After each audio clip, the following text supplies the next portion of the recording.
investors' momentum resurfaced in the banking sector as the Nigeria stock market shook off a weak start to the week, headlined by selloffs. Analysts believe the potential bargain hunting in the beaten down insurance stocks sector may spark a mild sectoral rebound. Muktar Mohammed, analyst at Assar Investments, joins me for this conversation. Muktar, thank you so much. Pleasure to have you on the show with us today. Thank you for having me. Well, it's been a rough week for markets. It's still ongoing, news about the trade war, tariffs, China reciprocating in the tariffs and all of that.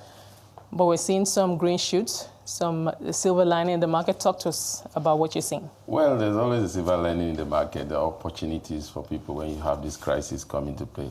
And when you look at the Nigerian market, in as much as we are not immune to the tariff war, but if you look at what the tariff has done and those companies that are listed in the market, the tariff war is not really there. Maybe we're just looking at the holistic view of Nigeria because, again, we have our crude oil price coming down. So that's where it definitely affects the market. I think market everywhere in the world, when the biggest market sniff, it tends to have a snowball effect into the smaller market. I think that's what really happened. Before then, you've seen Nigeria market doing all-time high in some equities. But now you saw a slowdown there. Yeah, some of them was attributed to the result that were out by some of these companies. Some of them were very fantastic. Some of them were not very good. Investors also have made a lot of capital appreciation in some of these stocks. Some of them are not ready for dividend payout. They were planning to come out. Come out before markdown, and then maybe some of them will definitely come in after markdown because they see more opportunities in some of these stocks because there's a lot of value in some of those stocks that are down at the moment, especially when you look at the fuel gas stock, the banking stocks, and even the oil and gas stock, even if they are taking the beating now. And again, you and I understand that with the current crude oil price, and so a lot of people are apprehensive how they're going to make their way through this muddy water. But for the financial sectors, we know that recapitalization is ongoing, and we don't even think it's going to be a problem, even with the despite the global turmoil as a result of the tariff. So investors especially value investors, are very optimistic of the market going forward. Well, that is good to hear, especially with all that's happening. But again, when you look at, if you're a trader, you're a speculator, it's not the best of time for you. Now, since the beginning of the week, our fixed income analysts have been talking to us about, the flight to safety investors, especially in holding Nigerian assets, being jittery, wanting to, just a couple of them heading for the door. You and I have had conversations in the past about, the percentage of domestic investors in the stock market versus the foreign investors. Is that happening in the market, or we still have our domestic investors holding this market? No, it's domestic investors that's definitely holding the market. The last data we have, and I don't think there's so much inflow of foreign investors into the market. If that has happened, we will know. And again, like I said, even if you look at the data that came out, the numbers of domestic foreign investors that left the market, in spite of that, at that time, the market didn't take the kind of beating that we normally see, because we have almost over 90% playing the market that are domestic investor. But the only challenge we have with the domestic investor, why you are not seeing that long price appreciation, because most of them are retail domestic investors, which one issues or the other coming. If we have institutional domestic investor really running the market, I believe by now some of this equity would have been selling all-time higher than where they are, because they are in there for the long term. Rather, you see some of all these institutional domestic investors like pension fund administrator and other high net investors still playing the fixed income for safety, especially when you look at the Nigerian economic situation.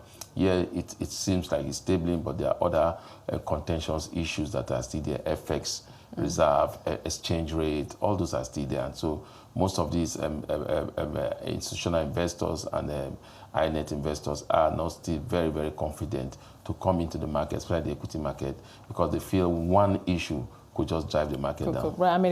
It's higher risk compared to a fixed income instrument. But we're just going into the second beginning of the second quarter. The market is up just about 1.3, 1.4%. Last year we were obviously way higher than where the market is today, and now that there appears to be more uncertainty, where does that leave the market in terms of your forecast, for instance, for market? My forecast is still positive. Again, we've not seen any result yet for the first quarter. What really determines where the market is going to go after the first quarter, then you begin to anticipate what the half year will be. And then after the half year, people begin to look at what the final, the third and the fourth quarter is. Until we get that result, I think we'll continue to see those moving left and right from investors. But I personally think when those results comes in, if they are positive, we could see a gradual return of a lot of capital market activities also, and price appreciation when those results come, because that has always been the bent of the Nigerian market. First quarter is always a determining factor of what we expect towards the end year, but then you factor in that if you could make this in this quarter and quarter and right. quarter, and sometimes some equities, they start the quarter very low, especially when you're looking at sectors like the brewery sector. They normally start very low, but they end very strong because of the festivity period that comes towards the last quarter of the year. So it depends, but I normally say that we begin to know the direction of the equity market when the first quarter results start coming in. Now, in the last couple of days, a number of stocks have taken a haircut, and you've noted that, especially in the insurance sector, that could present a good yeah, it could present a good opportunity, and the insurance sector is largely where most investors are traders there, and they don't seem to hold those stocks for a long time. That's why you're seeing the kind of volatility you're seeing in that space. Because after, maybe in those, you get maybe like 3 or 4 stocks that people really hold to get good dividend payout, and you're talking about the lack of NEM Insurance, Crusader Insurance, Mansab Insurance, and so some other insurance companies are just there for the trading, penny nature of those stocks. Well, is it a broader story in terms of the industry itself? I know that, of course, the recapitalization, that still hasn't been concluded, and penetration is still low. Are those the broader issues still impacting on sentiment? Very big broader issues, because again, Esther, this is not the first time they are coming for recapitalization. Remember, the first banking recapitalization, insurance sectors was also involved in recapitalization, where everybody thought that the kind of activities we saw in the banking sector when they came for recapitalization, we see that in the insurance sector. That never played out. I think it has to do with the kind of regulators they have and whether investors have so much confidence in terms of regulatory framework in the insurance sector.